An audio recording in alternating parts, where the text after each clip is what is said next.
Hi everybody, this is Harry Martin with Sweet Frog here in Hanover, Pennsylvania.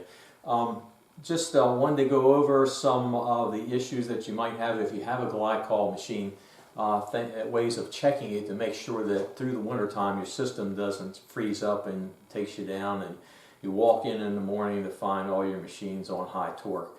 And it's going to mess you up for the day because the system has to thaw out first. There's not a whole lot a repairman can even do until that happens. So you definitely need to check it, make sure that your glycol can handle the lowest temperature you might expect through the winter without freezing up. Now, this is a very simple procedure to do. There's not a whole lot you have to get in order to do that. I generally use a popper container to drain some of my glycol into, and might use one of my favorite tools of all time, a vice grip. You'll need that probably to disconnect the hose from the unit. Now, first of all, I should say that I am simply a shape tree mechanic for the F231 stalling machine. So take everything I tell you with a little bit of grain of salt. Check it out for yourself. But the fact is, glycol will freeze up if it's not at the proper concentration, and you'll need to make sure that that's taken care of before you get into the really cold weather that we're probably going to experience in January and February. So what we're going to go over is some of the steps that that you need to go through, and I'm going to show those in the video here. But what you're going to need to do is, first of all, locate where your machine is hooked up to the glycol system. There's going to be two valves and two hoses going into your system. Now, it doesn't make any difference which of the two hoses you disconnect. But one thing you do need to remember, if you have a system that has a valve all the way at the end and the machine is not hooked up to it, you don't want to draw from there, because usually what's happened there is that the glycol is kind of stagnated down there and you're not going to get a right reading. So you'll need to go to one where the machine is actually hooked up, disconnect one of the hoses.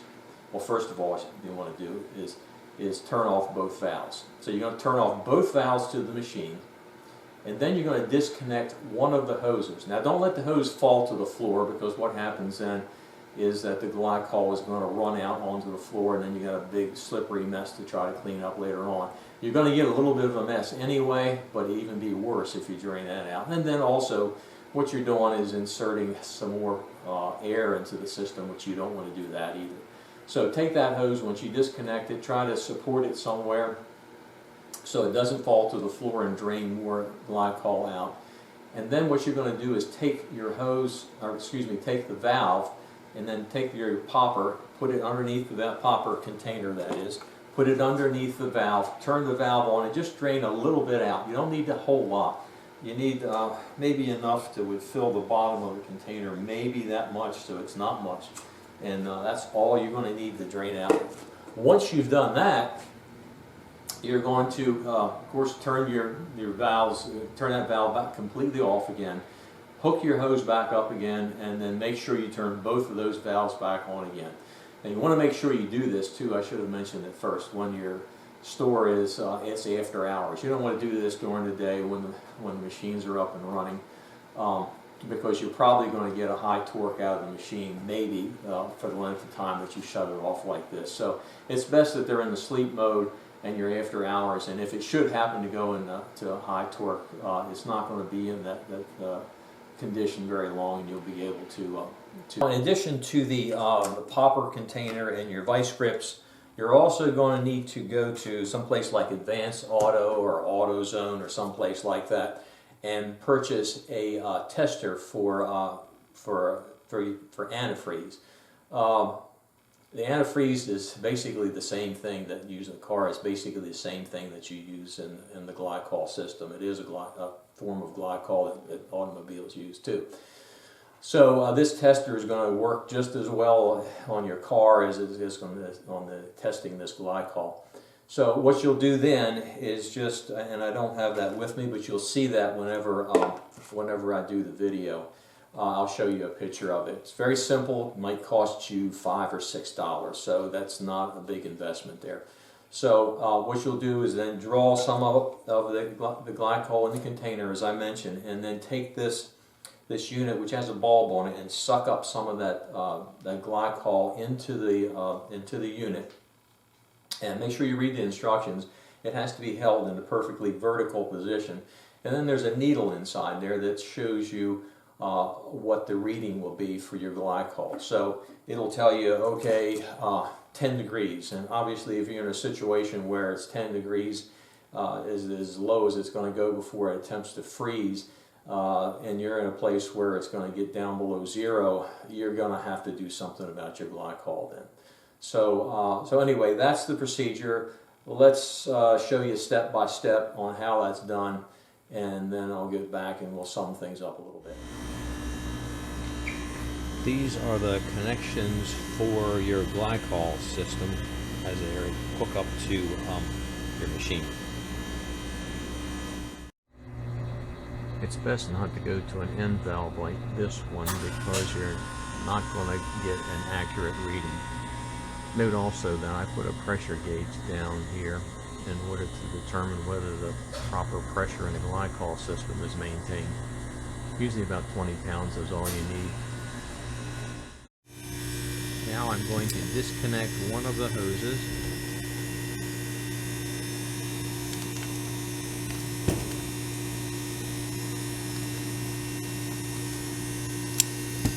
Can be a little messy.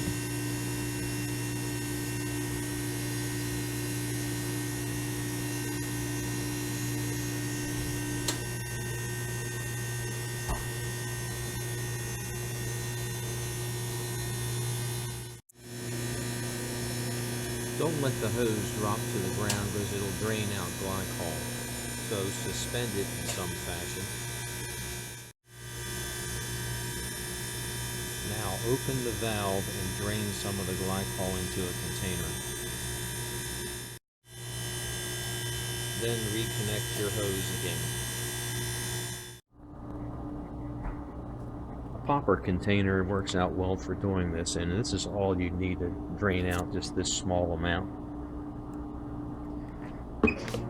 Go to a auto repair parts store, and you can pick up one of these like AutoZone or someplace like that. It's just used to test the antifreeze in a car, so you can use this to do your testing.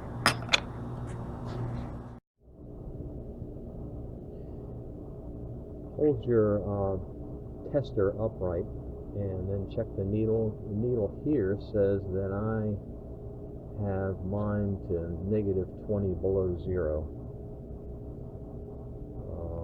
If you can see that a little bit better there. Got 20 below zero for mine. Wait a minute. Nope, I would say less than that. It's about 15 below zero for mine. So I'm safe for the winter here. So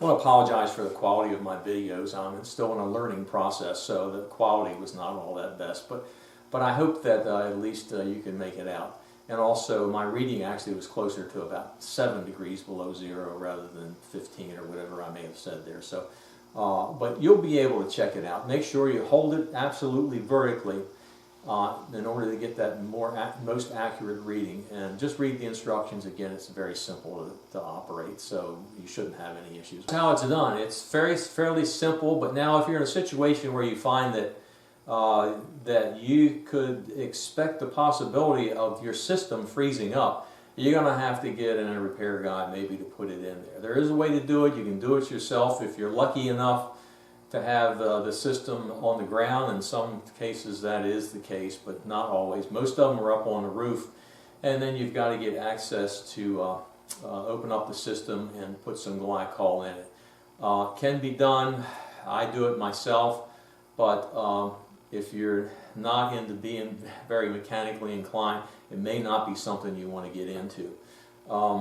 Last year I had some surgery on my leg, and my wife wouldn't let me get up on the roof, and I checked my glycol, and we had to have some glycol added to the system, and I did figure out a way in which I could do that, but it's going to be a little more complicated than maybe some of you want to attempt to do, and it may be best just to ask for a repair person to do that. But if any of you are interested, I'm more than happy to contact me, and I can explain to you how I did it. So that's it. Let me know some comments if you find this worthwhile. I would continue to do some other things to maybe help us all save some money and be successful. I seem to be more of a hands-on guy. Some of the other things that you guys do in the store I find helpful. I check them out and I sometimes apply them. But if you guys have any other questions, any things that you might like to see a video on that maybe I can do, or if I can't do it, maybe I can find out how to do it, because it'll probably help me in the future too, because I'll probably run up to some of the same situations that you do. The next time we get together, I'm thinking about maybe going over the auger seals. They're rather expensive, as you well know, about $60 for these. As I mentioned before, I had three stores running at one time, and when I had that, of course we were in regular need of auger seals. I kept collecting them every time they went bad, because I just felt bad about throwing away something that I paid that much money for. And then I got to thinking about a way that I could recycle these, and I'll go over that maybe in the future if you all are interested. I haven't bought an auger seal since probably 2014, so I've recycled them. I've recycled them a number of times. In fact, this one I look after I've done them about 3 times. Back when I first started doing these, I stopped marking them, but this one was recycled at least 3 times. So you can do them over and over again, and if if I show you how to do it and you're interested in doing it, go for it. If not, maybe I can help you out with it as well. So, but anyway, thank you. Let me know if this is helpful, and again, some suggestions, some things that you might want to have me go over that I've found that I can do to try to save from that repair guy getting to our store, charging you $135 or more just to walk through the door, and then walking out with a bill of $300 to $500. Typically, that's the way it's been for us, and probably the same for you guys too. All right, thank you a lot. Take care.